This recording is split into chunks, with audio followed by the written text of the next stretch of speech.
नमस्कार बच्चों, मैं विजय कुमार शर्मा राजकीय इंटर कॉलेज मथुरा से। तो बच्चों, आज हम अपनी 11वीं क्लास के अंतर्गत यानी शुद्ध गतिकी अर्थात हमारी यूनिट टू के अंतर्गत आज हम पढ़ेंगे कुछ वेक्टर्स के प्रकार, यानी कुछ सदिशों के प्रकार के बारे में जानेंगे। सम टाइप्स ऑफ वेक्टर आज हम इसका अध्ययन करेंगे। तो कुछ वेक्टरों के प्रकार में यानी सदिश हम जानते ही हैं, जिसमें परिमाण और दिशा वो सदिश होते हैं। तो पहला हम जो सदिश है और वो है हमारा, मान लीजिए समान सदिश। यानी क्या है? समान सदिश। यानी समान सदिश क्या होता है? समान सदिश यानी यूकल वेक्टर। समान सदिश या इंग्लिश में कहते हैं हम इसको यूकल वेक्टर। Equal vector. तो यूकल वेक्टर क्या होते हैं? यानी जब दो या दो से अधिक यानी टू या मोर देन टू ये समांतर सदिश है। मान लीजिए एक सदिश ये है और दूसरा सदिश भी ये है। ये कैसे हैं बच्चों? समांतर है। दो से ज्यादा भी हम ले सकते हैं। तो आप क्या देख रहे हैं कि ये एक ही डायरेक्शन में समांतर भी है, एक ही डायरेक्शन में, और इनका परिमाण यानी अगर मान लो ये फोर्स है, यानी एक फोर्स है मान लीजिए F1, तो इसका परिमाण है कितना? मान लीजिए 10 न्यूटन। और दूसरा फोर्स है F2, इसका परिमाण भी है कितना? 10 न्यूटन। 10 यानी परिमाण भी समान हो, दिशा भी समान हो, तो इस प्रकार के सदिश को हम बोलते हैं हम समान सदिश, यानी एक समान सदिश उन्हें हम कहते हैं, यानी यूकल वेक्टर यानी सेम डायरेक्शन एंड मैग्नीट्यूड भी सेम हो, परिमाण और दिशा दोनों भी समान हो, डायरेक्शन भी सेम हो, मैग्नीट्यूड भी सेम हो, तो उनको बोलते हैं हम समान सदिश। अच्छा, अब दूसरा हम लेते हैं, मान लीजिए कौन सा? सेकंड ले लेते हैं हम, मान लीजिए विपरीत सदिश।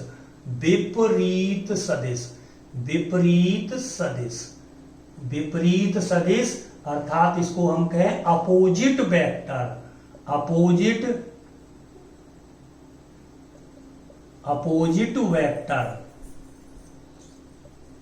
वेक्टर।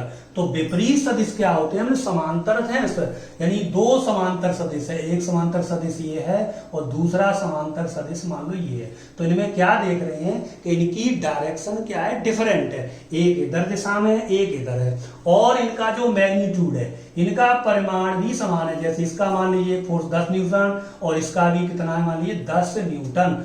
तो ये दो समांतर सदिश हैं, दो विपरीत सदिश हैं। तो वो कैसे समांतर हो, उनका परिमाण भी समान हो,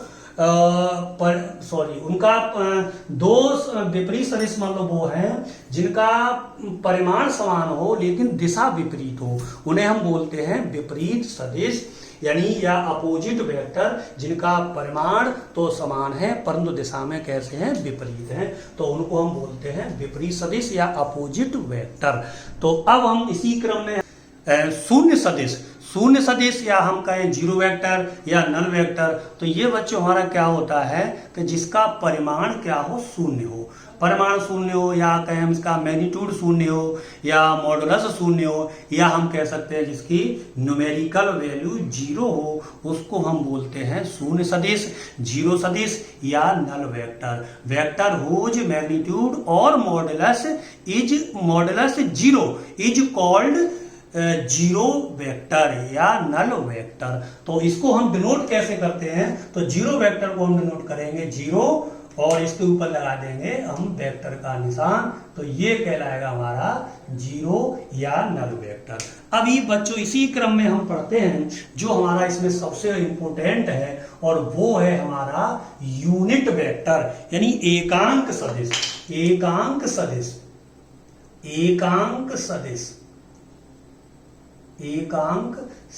ये हमारा सबसे इंपॉर्टेंट और महत्वपूर्ण है। इसको बोलते हैं हम यूनिट वेक्टर। इसको नंबर दे सकता हूं मैं कितना? 4। तो यूनिट वेक्टर क्या होता है, जैसा इसके एकांक नाम से स्पष्ट हो रहा है कि जिसका परिमाण क्या हो, इकाई हो, जिसका परिमाण एक हो, तो ऐसे सदिश को हम क्या कहते हैं, यूनिट सदिश कहते हैं। ऐसे सदिश को हम एकांक सदिश कहते हैं। यानी वेक्टर हुज मैग्नीट्यूड और modulus unity is called unit vector. यानी जिसका, या हम कहें जिसकी न्यूमेरिकल वैल्यू कितनी हो, 1 हो, उसे हम बोलेंगे क्या, एकांक सदिश या यूनिट वेक्टर। अब जरा बच्चों ध्यान देना कि इसको ध्यान से समझना है। जैसे मान लीजिए एक वेक्टर है ए, कोई राशि है, कैसी राशि है, सदिश राशि है, तो हम जानते हैं कि इसमें क्या होगा, सदिश राशि दो चीज होंगी, एक तो इसका परिमाण यानी कि मैग्नीट्यूड, मॉडुलस, या हम कहें इसकी न्यूमेरिकल वैल्यू। परिमाण और क्या चीज होगी इसमें, दिशा। यानी प्रत्येक सदिश राशि में क्या होता है, परिमाण और दिशा होती है, उसे हम सदिश राशि कहते हैं। अब बच्चों यहां ध्यान ये देना है कि परिमाण है, वेक्टर ए का जो परिमाण है, तो उसको हम व्यक्त करते हैं दो खड़ी लाइन, यानी दो स्ट्रेट लाइन के अंतर्गत लिखते हैं उस सदिश को, तो ये कहलाता है इस वेक्टर का परिमाण। यानी किसका, वेक्टर ए या वेक्टर जो भी हो, तो उसको दो खड़ी लाइन, दो स्ट्रेट लाइन के अंतर्गत लिख देंगे, तो वो उस वेक्टर का क्या कहलाएगा, परिमाण। इसको हम इस तरह से भी लिख सकते हैं, ए इस तरह से लिख दें या इस तरह से लिख दें, तो ये कहलाएगा वेक्टर ए का परिमाण। तो ये हो गया वेक्टर ए का परिमाण। अब दिशा, तो दिशा को किस तरह से डिनोट करेंगे, दिशा को हम लिखेंगे ए कैप। यानी जो हमारा वेक्टर ए था, तो ये तो हो गया परिमाण और ये हो गई दिशा, इसको हम कहते हैं ए कैप। ए कैप, या मैं लिख देता हूं ए कैप। यानी ए कैप क्या है, ये हमारा यूनिट वेक्टर है। इसका मतलब बच्चों ये हो गया कि जो हमारा यूनिट वेक्टर होता है वो उस वेक्टर की क्या व्यक्त करता है, दिशा के बारे में बताता है। यानी उस वेक्टर की दिशा हो क्या होगी, दिशा को बताता है। जो हमारा यूनिट वेक्टर होगा वो उस वेक्टर की दिशा को प्रदर्शित करता है, दिशा को व्यक्त करता है। तो अगर हम यहां पर यूनिट वेक्टर निकालें, ए यूनिट वेक्टर यानी ए कैप, इसका मतलब है a unit vector, a unit मतलब ए कैप लिखेंगे उसको। ए कैप बराबर क्या हो जाएगा इससे, यानी वेक्टर ए अपॉन मॉड ए या मॉडुलस ए, तो ये कैप कहलाएगा हमारा यूनिट वेक्टर। यानी अगर कहीं हमें यूनिट वेक्टर निकालना है, अगर मान लीजिए फोर्स है F, कितना 10 न्यूटन का बल है, और हमें चाहते हैं कि इसका हम यूनिट वेक्टर निकालें, तो यूनिट वेक्टर किस तरह से निकलेगा, यूनिट वेक्टर यानी vector F upon mode F, vector F upon mode F। तो वेक्टर F देखो कितना है हमारा 10 न्यूटन, और मोड कितना है, इसका परिमाण कितना है 10। तो इसका एकांक यानी बल का एकांक सदिश हमारा क्या प्राप्त हो जाएगा बच्चों, 1 न्यूटन प्राप्त हो जाएगा। मतलब मेरे कहने का सिर्फ इतना है कि एकांक वेक्टर अगर हमें निकालना हो तो उस वेक्टर में उसके परिमाण का अगर हम भाग दे देंगे तो हमें एकांक वेक्टर प्राप्त हो जाएगा। अब यहां पर आपको एक चीज और समझनी है कि अगर मान लो निर्देशांक ज्यामिति के अंदर अगर हम एकांक सदिश व्यक्त करेंगे तो किस तरह से व्यक्त करेंगे, तो या हम कोऑर्डिनेट सिस्टम में व्यक्त करेंगे तो किस तरह से व्यक्त करेंगे।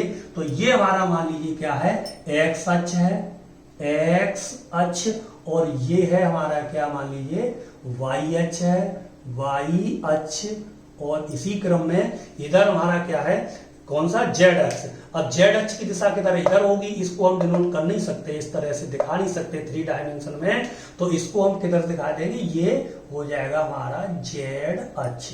तो जो हमारा एक्स अक्ष के अनुदिश एकांक सदिश होगा उसको बच्चों व्यक्त करते हैं हम स्मॉल आई से, यानी ए कैप।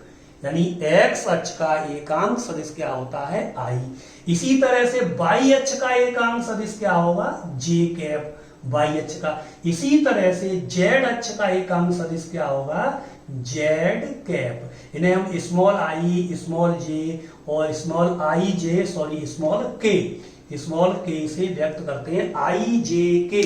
मतलब आई का मतलब एक्स अक्ष के अनुदिश एकांक सदिश, जे का मतलब वाई अक्ष के अनुदिश एकांक सदिश, और के का मतलब जेड अक्ष के अनुदिश एकांक सदिश।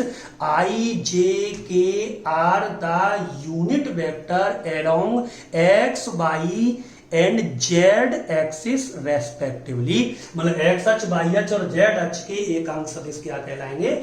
आई जे के कहलाते हैं। अगर यहाँ मान लो एक्स अक्ष का जो वेक्टर है, मान लो कोई, मान लो ए, इसका मान ली एक्स अक्ष का परिमाण है मान लो ए एक्स, और वाई अक्ष का इसका परिमाण है ए वाई, और जेड अक्ष का परिमाण है मान लीजिए ए जेड। तो हम वेक्टर को किस तरह से इसको रिप्रेजेंट करेंगे, किस तरह से व्यक्त करेंगे? ए एक्स आई प्लस ए वाई जे प्लस ए जेड के।